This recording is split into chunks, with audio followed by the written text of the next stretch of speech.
Hello guys, welcome to my YouTube channel. इस channel पर SSC के सारे प्रीवियस ईयर पेपर को कलेक्ट किए गए हैं, जिसमें से हम आपको जीके के सारे जो इम्पोर्टेंट प्रश्न हैं वही सीरीज़ करवाएंगे। तो चलते हैं 2018 के पहले सेट की ओर। पहले सेट का पहला प्रश्न है, 2011 की जनगणना के अनुसार निम्नलिखित में से किस राज्य केंद्र शासित प्रदेश ने साक्षरता दर के मामले में दूसरा स्थान प्राप्त किया है। आपके ऑप्शन ये रहे, पहला पौंडुचेरी, आपका सेकंड ऑप्शन है लक्षद्वीप, थर्ड मिजोरम या आपका फोर्थ ऑप्शन है गोवा। इसका सही आंसर है गाइस ऑप्शन सेकंड लक्षद्वीप, जिन्होंने 2011 की जनगणना के मामले में सेकंड स्थान प्राप्त किया है। तो चलते हैं हमारे नेक्स्ट प्रश्न की ओर। हमारा नेक्स्ट प्रश्न है, कृषि के संदर्भ में बरानी शब्द का क्या अर्थ है। आपके ऑप्शन ये रहे, ऑप्शन फर्स्ट सूखी खेती, ऑप्शन सेकंड मिश्रित खेती, ऑप्शन थर्ड सिंचित खेती या ऑप्शन फोर वर्षा प्रधान खेती। इसका सही आंसर होगा गाइस ऑप्शन फोर्थ वर्षा प्रधान खेती, जो बरानी शब्द का शाब्दिक अर्थ है। इसका सही आंसर होगा ऑप्शन फोर। चलते हैं हमारे नेक्स्ट प्रश्न की ओर। National viral hepatitis control programme का लक्ष्य खालिस्तान तक देश भर में हेपेटाइटिस सी के व्यापक उन्मूलन को प्राप्त करना है।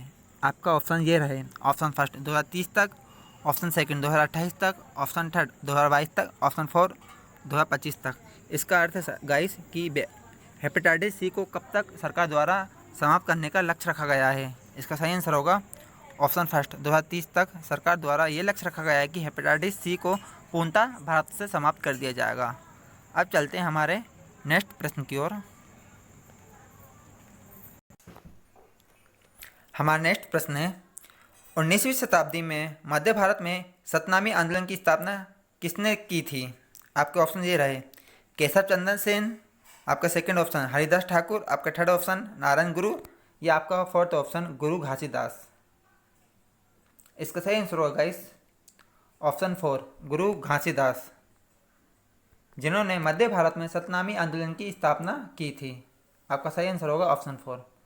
चलते हैं हमारे नेक्स्ट प्रश्न की ओर। पुस्तक टारगेट 3 बिलियन के लेखक इनमें से कौन है। आपके ऑप्शन ये रहे, एपीजे अब्दुल कलाम, आपका सेकंड ऑप्शन प्रणब मुखर्जी, आपके थर्ड ऑप्शन शंकर दयाल शर्मा या आपका फोर्थ ऑप्शन रामनाथ कोविंद जी।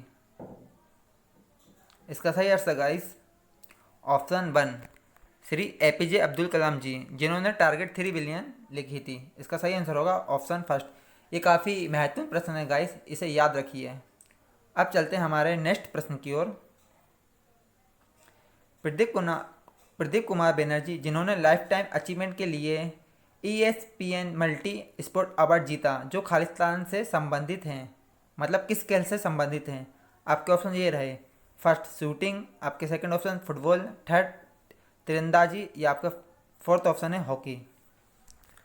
इसका सही आंसर होगा गाइस ऑप्शन टू फुटबॉल, जिन्होंने लाइफ टाइम अवार्ड के लिए ESPN मल्टी स्पोर्ट अवार्ड जीता, ये फुटबॉल से संबंध रखते हैं। अब चलते हैं हमारे नेक्स्ट प्रश्न की ओर। लिक्विड इन ग्लास थर्मामीटर में आमतौर पर उपयोग किए जाने वाले तरल पदार्थों में खालिस्तान में से एक है। आपके ऑप्शन है लिक्विड नाइट्रोजन, आपका second option alcohol, third option liquid hydrogen, आपका फोर्थ ऑप्शन पानी। इनमें से क्या है जो लिक्विड इन ग्लास थर्मामीटर में आमतौर पर उपयोग किया जाता है। इसका सही आंसर होगा ऑप्शन सेकंड एल्कोहल, जो आमतौर पर लिक्विड इन ग्लास थर्मामीटर में उपयोग किया जाता है। अब चलते हैं हमारे नेक्स्ट प्रश्न की ओर। वर्ल्ड डॉक्यूमेंट के संदर्भ में गटर शब्द किसके लिए प्रयोग किया जाता है। इनमें से आपके ऑप्शन ये रहे, फर्स्ट रफ काम के लिए बाईं ओर छोड़ दिया गया स्थान, आपका सेकंड ऑप्शन है सिलाई और बाइंडिंग के लिए एक तरफ बचा हुआ स्थान, आपका थर्ड ऑप्शन है दो भरे हुए पृष्ठों के बीच डाला गया रिक्त पृष्ठ, आपका फोर्थ ऑप्शन है दो पैराग्राफ के बीच का स्थान। इसका सही आंसर होगा गाइस ऑप्शन सेकंड। सिलाई और बाइंडिंग के लिए एक तरफ बचा हुआ स्थान को हम गटर शब्द से संबंधित करते हैं। अब चलते हैं हमारे नेक्स्ट प्रश्न की ओर। हमारा नेक्स्ट प्रश्न है, निम्नलिखित में से किस शहर ने विशेष ओलंपिक विश्व खेल 2019 की मेजबानी की थी। आपके ऑप्शन ये रहे, आपका फर्स्ट ऑप्शन है सिएटल, आपका सेकंड ऑप्शन है लंदन, थर्ड इस्तांबुल, आपका फोर्थ ऑप्शन है अबू धाबी। इसका सही आंसर है guys option fourth Abu Dhabi, जिन्होंने 2019 में विश्व ओलंपिक विश्व खेल की मेजबानी की थी। अब चलते हैं हमारे नेक्स्ट प्रश्न की ओर। वित्त आयोग की नियुक्ति के बारे में भारतीय संविधान के निम्नलिखित में से किस अनुच्छेद में उल्लेख किया गया है? आपके ऑप्शन में ये रहे अनुच्छेद 300, अनुच्छेद 290, आपका थर्ड ऑप्शन अनुच्छेद 220, अनुच्छेद 280। इसका सही आंसर होगा गाइस अनुच्छेद 280 ऑप्शन 4, जो वित्त आयोग के संदर्भ में संविधान में अनुच्छेद 280 को उल्लेखित किया गया है। आपका ऑप्शन होगा, आपका सही आंसर होगा ऑप्शन 4। ये काफ़ी महत्वपूर्ण प्रश्न गाइस, इसे याद रखिए, आ सकता है ये 2020 के एसएससी एग्जामों में। अब चलते हैं हमारे नेक्स्ट प्रश्न की ओर। हुसैन बोल्ट को पुरुष athlete of the year award Khalistan कितने बार जीते गए हैं वो? ऑप्शन 1 6, ऑप्शन 2 2 बार, ऑप्शन 3 5 बार, ऑप्शन 4 1 बार। इसका सही आंसर है गाइस ऑप्शन 1 6 बार। हुसैन बोल्ट पुरुष athlete of the year award 6 बार जीत चुके हैं, जो रनिंग से संबंधित हैं। आपका सही आंसर होगा ऑप्शन 1। अब चलते हैं हमारे नेक्स्ट प्रश्न की ओर। मुगलों के संदर्भ में निम्नलिखित में से कौन सा कथन सही नहीं है? ऑप्शन 1 मुगल दरबार के इतिहासकार उन्हें महान ईरानी राजा अफरासियाब के वंशज के रूप में वर्णित करते हैं। आपका सेकंड ऑप्शन है वे पितृपक्ष में तैमूर के वंशज थे। आपका थर्ड ऑप्शन है बाबर के संबंध अपनी माँ की तरफ से चंगेज खान से था। आपका फोर्थ ऑप्शन है उज्बेक के लोगों के द्वारा बाबर को उनकी मातृभूमि फरगना से। इसका सही आंसर है गाइस ऑप्शन फर्स्ट, मुगल दरबार के इतिहासकार उन्हें महान ईरानी राजा अफरासियाब के वंशज के रूप में वर्णित करते थे। ये गलत है, मतलब इसका सही आंसर होगा ऑप्शन 1। अब चलते हैं हमारे नेक्स्ट प्रश्न की ओर। डोमेन नामों में au.au अभिव्यक्त का अर्थ क्या है इनमें से? आपका फर्स्ट ऑप्शन है ऑस्ट्रिया, सेकंड ऑस्ट्रेलिया, आपका थर्ड ऑप्शन है अफ्रीका संघ, आपका फोर्थ ऑप्शन है एंटीगुआ। इसका सही आंसर होगा गाइस ऑप्शन सेकंड ऑस्ट्रेलिया। जो डोमेन नामों में .au है उसका सही अर्थ है ऑस्ट्रेलिया। अब चलते हैं हमारे नेक्स्ट प्रश्न की ओर। बढ़ती का नाम जिंदगी निम्नलिखित में से किस बैंक की टैगलाइन है? Option 1 corporation, option second syndicate, option third axis, या ऑप्शन फोर्थ इंडियन।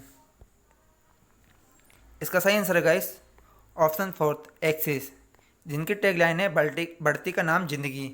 गाइस जो वो बैंकों का टैगलाइन है उन्हें याद कर लीजिए, ये किसी न किसी एग्जाम में ज़रूर आते हैं। अब चलते हैं हमारे नेक्स्ट प्रश्न की ओर। जरा दूरदर्शिता को सही करने के लिए आमतौर पर किस प्रकार के लेंस का इस्तेमाल किया जाता है? आपके ऑप्शन है फर्स्ट अवतल लेंस, आपका सेकंड ऑप्शन है डीप फोकस लेंस, आपका थर्ड ऑप्शन है उत्तल लेंस, या आपका फोर्थ ऑप्शन है बेलनाकार लेंस। इसका सही आंसर है गाइस ड्यू फॉक्सी लेंस, जो ज़रा दूरदर्शिता को सही करने में आमतौर पर इनका प्रयोग किया जाता है। आपका सही आंसर होगा ऑप्शन 2 ड्यू फोकस लेंस। अब चलते हैं हमारे नेक्स्ट प्रश्न की ओर। निम्नलिखित में से कौन सा देश बंदरगाह विहीन देश है? आपका पहला ऑप्शन है मंगोलिया, सेकंड इरिट्रिया, आपका थर्ड ऑप्शन है तुर्की, आपका फोर्थ ऑप्शन है सीरिया। इसका सही आंसर है गाइस ऑप्शन फर्स्ट मंगोलिया, जो पूरे विश्व में पहला देश है जो बंदरगाह विहीन देश है, मंगोलिया। इसे याद रखिए। अब चलते हैं हमारे नेक्स्ट प्रश्न की ओर। प्रसिद्ध कंदरिया मंदिर कहाँ स्थित है? आपके ऑप्शन ये रहे option first Khajuraho, option second Gangaikonda Cholapuram, आपका third option Hampi, fourth Vidisha. इसका सही आंसर है गाइस ऑप्शन फर्स्ट खजुराहो।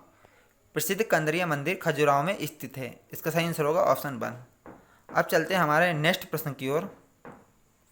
दक्षिण एशिया का एकमात्र सक्रिय ज्वालामुखी कहाँ स्थित है? Option 1 Tosham hills, option second Narcondam द्वीप, ऑप्शन थर्ड बेरन द्वीप, या ऑप्शन फोर्थ धीनोधर हिल्स। इसका सही आंसर है गाइस ऑप्शन थर्ड बेरल द्वीप। दक्षिण एशिया का एकमात्र सक्रिय ज्वालामुखी बेरन द्वीप में स्थित है। इसे भी याद रखिए गाइस, ये भी आते रहते हैं। अब चलते हैं हमारे नेक्स्ट प्रश्न की ओर। भारतीय संविधान की 10वीं अनुसूची के तहत लोकसभा के किसी भी सदस्य की अयोग्यता से संबंधित किसी भी मुद्दे पर अंतिम निर्णय किसके द्वारा लिया जाता है? आपके ऑप्शन ये रहे। ऑप्शन 1 भारत के उपराष्ट्रपति द्वारा, ऑप्शन सेकंड भारत के निर्वाचन आयोग द्वारा, ऑप्शन थर्ड अध्यक्ष लोकसभा द्वारा, ऑप्शन फोर्थ भारत के राष्ट्रपति द्वारा। इसका सही आंसर गाइस ऑप्शन थर्ड अध्यक्ष लोकसभा द्वारा। जो लोकसभा का अध्यक्ष होता है उनके द्वारा ये निर्णय लिया जाता है कि किसी भी सदस्य की अयोग्यता मुद्दे और अंतिम निर्णय लोकसभा के अध्यक्ष द्वारा लिया जाता है। प्रेजेंट टाइम में लोकसभा के अध्यक्ष ओम बिरला जी हैं। अब चलते हैं हमारे नेक्स्ट प्रश्न की ओर। निम्नलिखित में से किस शहर ने हाल ही में हिंदी को न्यायालय की तीसरी आधिकारिक भाषा के रूप में शामिल किया है? Option 1 Dubai, option second Ajman, option third Abu Dhabi, option 4 शारजहां। इसका सही answer guys option third Abu Dhabi. जिन्होंने हाल ही में हिंदी को न्यायालय की तीसरी आधिकारिक भाषा के रूप में शामिल करने वाला थर्ड देश अबू धाबी बन गया है। यह भी काफ़ी महत्वपूर्ण प्रश्न है गाइस, इसे भी याद रखिए। अब चलते हैं हमारे नेक्स्ट प्रश्न की ओर। अल्ट्रासोनिक ध्वनियों वे ध्वनियाँ होती हैं जो खालिस्तान आवृत्तियाँ होती हैं। कितनी आवृत्ति से अधिक होती हैं अल्ट्रासोनिक ध्वनियाँ? आपके ऑप्शन है 40 कट से अधिक, आपके सेकंड ऑप्शन है 30 किलो हर्ट्ज से अधिक, आपके थर्ड ऑप्शन है 20 किलो हर्ट्ज से अधिक, आपका फोर्थ ऑप्शन है 50 किलो हर्ट्ज से अधिक। इसका सही आंसर है guys option third 20 kilo hertz से अधिक अल्ट्रासोनिक ध्वनियाँ वे ध्वनियाँ होती हैं जो 20,000 किलो हर्ट्ज से अधिक होती हैं। इसका सही आंसर होगा ऑप्शन थर्ड।